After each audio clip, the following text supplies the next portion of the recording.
película pudo llegar hasta Los Ángeles y darnos una vuelta de lujo por Beverly Hills para el estreno de Beverly Hills Cop, Axel F. I almost admire you. Still on these streets, running and gunning. I'm just amazed. Doesn't get to you.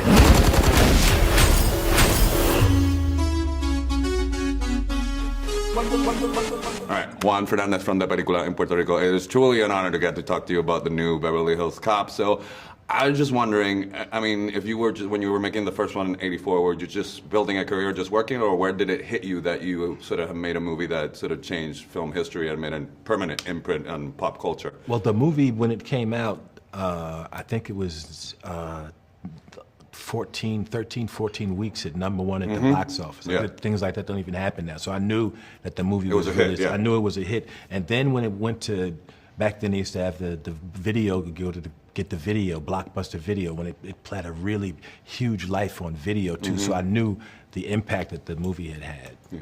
But I mean, it's sort of the beginning of the action comedy genre. That's what I mean, because it's something to be in a hit. You've been in lots of hits, but it's different to sort of like create. Yeah. Beverly Hills Cop was the start of the action comedy genre that you would see, you know, after the '80s. Movies like Die Hard and Lethal Weapon and Rush Hour and Bad Boys, that the root of all those pictures. Before Beverly Hills Cop, there were no action comedies. It was, the cops were hard-nosed, Clint Eastwood, Dirty Harry, and Beverly Hills Cop mixes those two and created a new genre. And it still works like Gangbusters.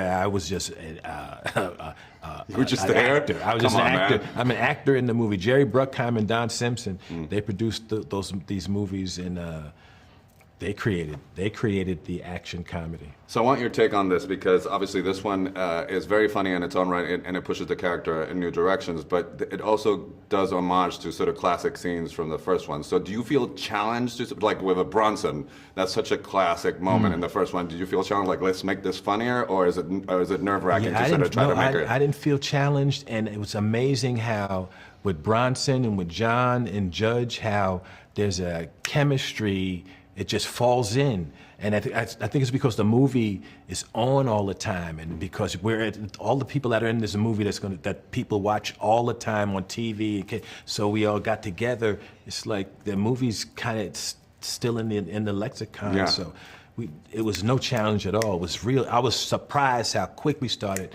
and just were able to play off each other. So there's this bit of dialogue that the daughter has. She's talking to the villain. I'm not going to say who, so not to spoil it, but it sort of puts Axel in a different context. He says, like, you know, because he might break the rules and be boisterous, but he's relentless. So I wonder if you thought of him that way, that context, that is something he put on, but there's nothing that breaks when he sets his mind to something, like that nothing breaks him. Well, he's always been like that, and all four of the movies, that's been Axel's part of his personality. Yeah, okay. So, I mean, I follow your career from the very beginning. I was truly, truly, really impressed when you got to direct Harlem Nights. So I was wondering, I mean, because you've done it before, why haven't you taken this character and put yourself behind the camera? I'm going to direct again. Okay. Harlem Nights, when Harlem Nights came out, 1990? but they were really, really mean to me. But see, that's the thing. As a kid, I didn't know that. Yeah, but I didn't. But they were mean to. I was telling a story that they were really mean. They would talk. Oh, we hate this movie, and I was like, oh, I'm never doing it again. And maybe 10, 15 years went by where I didn't even watch Harlem Nights. Oh, wow. I was like, oh, that's one of my big mistakes. Then one day it was on, and I watched it, and it was like, hey, this movie's all right. This movie's got some great and it's my first movie. I'm 27 years old when I'm directing. I got Richard Pryor and Red Fox on the set. It's a period piece. Yeah, period movie. It was like, hey, and now I developed an affection for it, and that's a movie that's on all the time. And so I'm like, hey, they don't show it all the time if it's stinky. They're showing it all the time because people are watching it. Yeah. And yeah, I want to direct something again. I've been procrastinating about it. The last 4 or 5 movies I've done before I'm going, man, I'm going to direct this one, and then something happened. All right, so I hope you get to it. It's been an honor and a pleasure to talk to you. Yeah, man.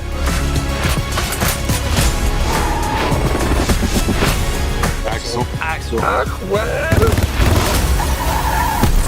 So So how many people have you pissed off so I far? haven't pissed off anybody. Yeah, 50-50 50. Is it that high? so far. Wow. I know we going back.